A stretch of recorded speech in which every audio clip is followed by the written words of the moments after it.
Welcome back, everyone. Again, thank you for tuning in. I appreciate you all listening to these. If you guys like them, feel free to subscribe and share and hit that notification bell so you can stay up to date to when I post new ones. As always, please, during these discussions, feel free to comment your thoughts down below. Love to hear them, love to get a positive discussion going on. And thank you to everyone being very cordial in these discussion threads so far. Now, today we're talking about some of the social pressures and I guess psychosocial pressures of being a strength coach. Now, you might not believe this if you're not a strength coach, but if you're a strength coach, you're probably very familiar with this. There are lots of weird social pressures that come about when selecting and determining certain types of exercises you can choose from, you can use, and so on.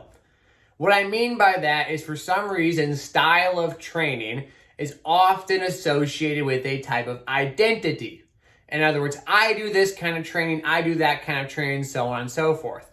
And with that, in order to become accepted in a certain community that you want to be accepted in, you might feel the pressure to train a certain type of way. Now, even though you might not fully agree with that training method, you become very much emotionally attached with your identity towards that training method. Let's think about this. If you are a strength coach, I'm sure at some point in time in your life, you had been taught and you believed everyone had to squat ass to grass. If it didn't count, or didn't go to parallel, it didn't count as a rep. I remember that as a up-and-coming strength coach. I grounded myself in a lot of these beliefs because other people did as well, and we could congregate around a belief and find community around it. We would say, oh, look at this person. They're not squatting low enough. What are they doing? Yeah, we'd all agree on it, right? And in doing so, we provided justification for our action, not based on reason, but based on emotion. And that emotion being some form of acceptance.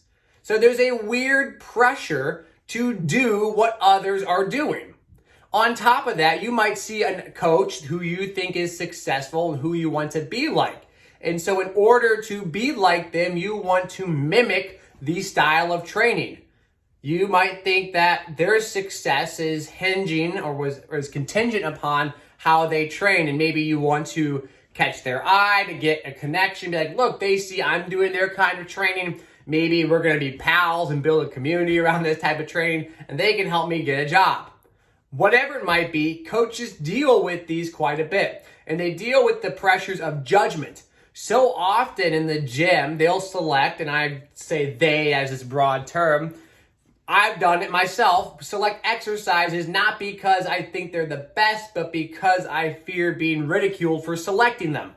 Now, I might have an extremely good justification for why I picked those exercises, the ones that might go against the norm, but I don't pick it because I go with the norm because I want to avoid some of that social ridicule.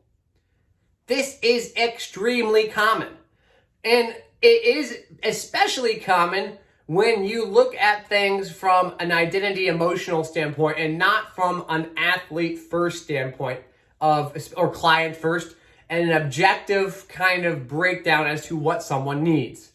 If you remove all the emotional pressures and you just evaluate each exercise and training method based on objectivity and how well it objectively fits in your context, you can probably come up with a very good program that will have some things used by some coaches and some things not used by other coaches because it's contextual to your situation. This is really important, and it's a really hard impasse to deal with, right? It's an obstacle. It's a situation where we as coaches have to get around the emotional identity connection that is associated with certain types of training and start to look at movements and exercises objectively based on the evidence that we ourselves can provide, and use those exercises and training means to help our athlete. And so it's not about whether or not it is common practice to use this exercise or that exercise. It's about what is the best exercise in the first place.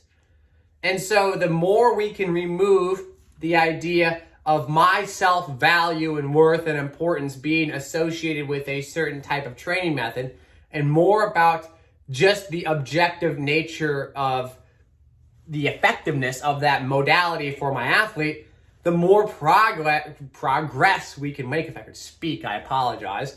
The more progress we can make in the weight room in regards to selecting the most effective means and methods possible. So I hope that makes sense. Let me know what you think. I want to leave it there for now.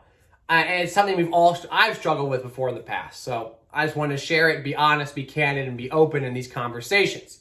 So I appreciate y'all listening. I hope you enjoy as always. Thanks for listening. Comment, share, subscribe, like if you enjoyed this. I appreciate y'all and take care.